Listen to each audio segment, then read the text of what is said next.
بسم اللہ الرحمن الرحیم۔ اللہ کا گھر۔ حضرت ابراہیم علیہ السلام اللہ کے پیارے نبی تھے۔ انہوں نے خدا کے حکم سے مکہ میں خانہ کعبہ تعمیر کیا تھا۔ عرب کے لوگ ہر سال حج کے لیے خانہ کعبہ میں آتے تھے اور یہاں بہت بڑا میلہ لگتا تھا۔ خانہ کعبہ کا انتظام عرب کے قبیلے قریش کے ہاتھ میں تھا، اس لیے تمام قبیلے قریش کو عزت کی نگاہ سے دیکھتے تھے۔ اس قبیلے کا سردار مکہ کا حاکم بھی ہوتا تھا۔ عرب کے جنوب میں ایک ملک یمن ہے۔ پرانے زمانے میں یمن پر ایک عیسائی بادشاہ ابرہہ حکومت کرتا تھا۔ اس نے اپنے ملک میں خانہ کعبہ کے مقابلے پر ایک بہت بڑا عبادت خانہ بنوایا۔ اس کی تعمیر اور سجاوٹ پر بے شمار روپیہ خرچ کیا اور پھر لوگوں کو حکم دیا کہ خانہ کعبہ کی جگہ اس عبادت خانے میں آ کر حج کیا کریں، مگر لوگوں نے اس کا حکم نہ مانا اور حج کے لیے مکہ جاتے رہے۔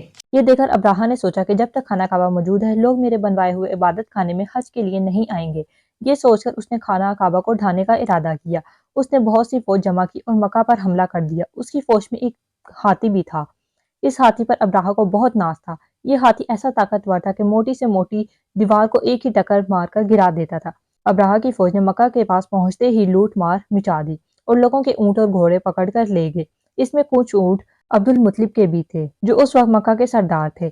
وہ ابرہہ کے پاس پہنچے۔ ابرہہ بڑی شان کے ساتھ اپنے خیمے میں بیٹھا تھا۔ انہیں دیکھ کر کہنے لگا، کیوں آئے ہو؟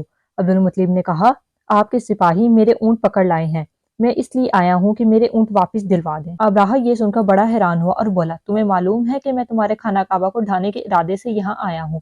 تم مکہ کے سردار ہو اور خانہ کعبہ کی حفاظت بھی تمہارے سپرد ہے، پھر کتنی حیرانی کی بات ہے کہ تمہیں خانہ کعبہ کی فکر تو ہوئی نہیں، اپنے اونٹوں کی فکر پڑ گئی ہے۔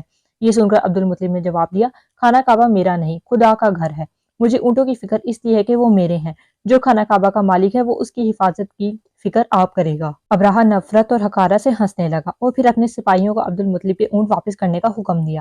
عبد المطلب اپنے اونٹ لے کر گھر واپس آ گئے۔